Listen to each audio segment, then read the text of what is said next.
പ്രിയപ്പെട്ടവരെ, Kairali ആഗ്രോസ് and green ലൈഫിലേക്ക് സ്വാഗതം. പാടം ട്രാക്ടർ ഉപയോഗിച്ച് ഉഴുതുമറിച്ചതിന് ശേഷം പാടം നിരത്തുന്ന ഒരു ജോലി കൂടി ഉണ്ട് കേട്ടോ. അത് ചെയ്യുന്നതേ നമ്മുടെ കാളന്മാരാ. വളരെ അപൂർവമായ കാഴ്ചയാണ് നിങ്ങൾ കണ്ടുകൊണ്ടിരിക്കുന്നത്.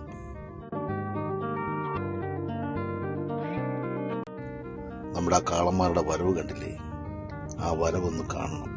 അത് നിരത്തി ഒരുക്കിയതിന് ശേഷം ഇതുപോലെ ഞാറ് നടാൻ പാകമാക്കി വച്ചിരിക്കുകയാണ്. ആ കാഴ്ചയാണ് നിങ്ങൾ കണ്ടുകൊണ്ടിരിക്കുന്നത്.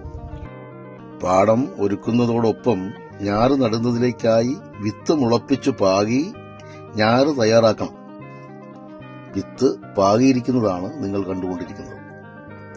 ഈ ഒന്നാം വിളയിൽ ഉപയോഗിച്ചിരിക്കുന്ന വിത്ത് മനുരത്ന എന്ന ഇനത്തിൽപ്പെട്ട 90 ദിവസത്തിനുള്ളിൽ പാകമാകുന്ന ഉയർന്ന ഫലം ലഭിക്കുന്ന, അതായത് ഒരേ ഹെക്ടറിൽ 9 ടണ്ണ് നെല്ല് വരെ ഉൽപ്പാദിപ്പിക്കുന്ന കേരള അഗ്രികൾച്ചറൽ യൂണിവേഴ്സിറ്റിയിൽ വികസിപ്പിച്ചെടുത്ത അത്യുൽപാദന ശേഷിയുള്ള വിത്തിനമാണ് മനുരത്ന.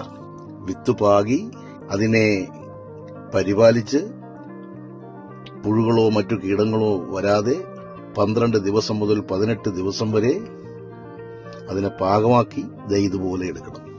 12നും 18നും ഇടയ്ക്കുള്ള ദിവസങ്ങളിൽ ഞാറ് പറിച്ചെടുത്ത് ഓരോ പിടികളായി കെട്ടി അത് പാടത്ത് പലയിടങ്ങളിലായി ഇതുപോലെ ഇട്ട് കൊടുക്കണം. അപ്പോഴേക്കും നടുന്നതിനുള്ള തയ്യാറെടുപ്പുകൾ തുടങ്ങിക്കഴിഞ്ഞു. ഈ കാർഷിക ജോലികൾക്ക് പുതിയ തലമുറ വരവേയില്ല.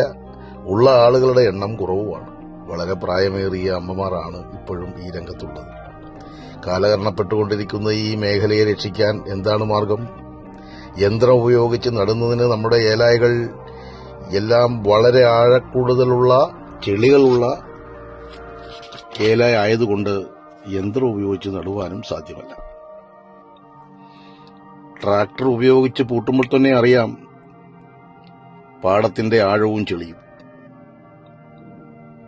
നടയില് വേഗം നടന്നുകൊണ്ടിരിക്കുകയാണ്. അമ്മമാരെ വളരെ ക്ഷീണിച്ചാണ് ഇത് ചെയ്തുകൊണ്ടിരിക്കുന്നത്. ഞാറ് വളരട്ടെ.